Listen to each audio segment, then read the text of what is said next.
26/11 की बात की थी। 26/11 को क्या हुआ था, कुछ याद है तुम लोगों को? हाँ। रिवीजन कर लेते हैं एक बार, उसके बाद में आज की बात हाँ, करेंगे। मेरे को जितने याद थे हाँ हाँ बताओ।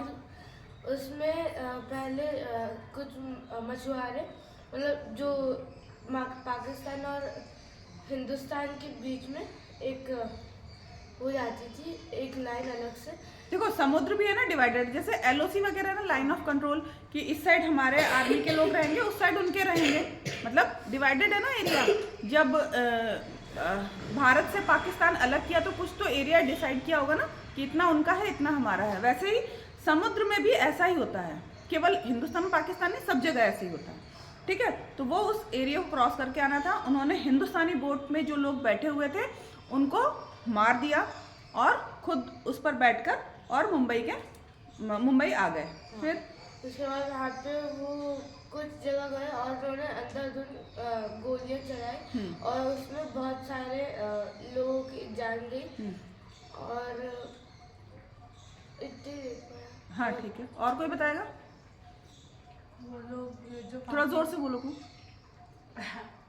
जो पाकिस्तान के टेररिस्ट थे वो उन लोगों ने जो इंडियन वो थे मछुआरों की बोट, उन लोग को मारा, उसमें बैठे इंडिया में एंटर हुए और वहाँ पे ताज होटल पे हमला किया था और 2 हॉस्पिटल थे और लियोपोल्ड, ये भी कैफे, हाँ कामा हॉस्पिटल, हाँ ओबेरॉय होटल था शायद वो, और एक और है ना, 5 जगह, और railway station railway station Chhatrapati Shivaji terminus है ना।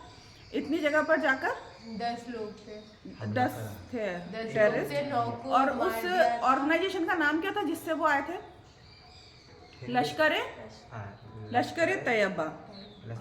ठीक है, और जिसने उन लास्ट में पकड़ा कौन गया था? और उससे वहाँ पे मोहम्मद अजमल कसाब। ठीक है, वो किस पुलिस वाले ने पकड़ा था, उसका नाम क्या था जिन्होंने पकड़ा था? तुकाराम ओमले। तुकाराम ओमले।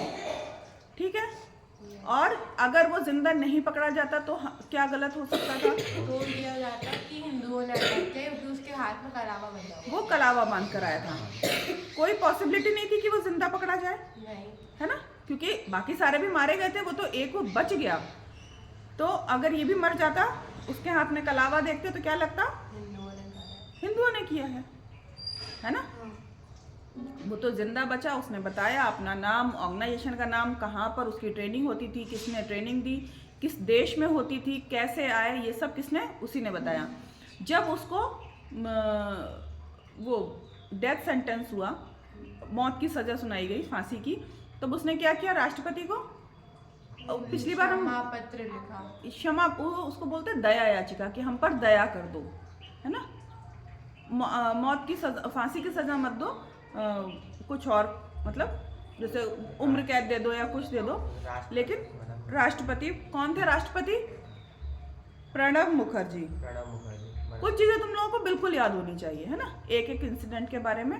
तुकाराम ओमले का नाम याद होना चाहिए, अजमल कसाब का नाम याद होना चाहिए, ठीक है, उस टाइम के राष्ट्रपति का नाम याद होना चाहिए, प्रणब मुखर्जी, और कौन से सन में हुआ, 2008, डेट क्या थी? 26 मंथ 11 नवंबर। ठीक है, अब याद रहेगा, रिवीजन हो गया।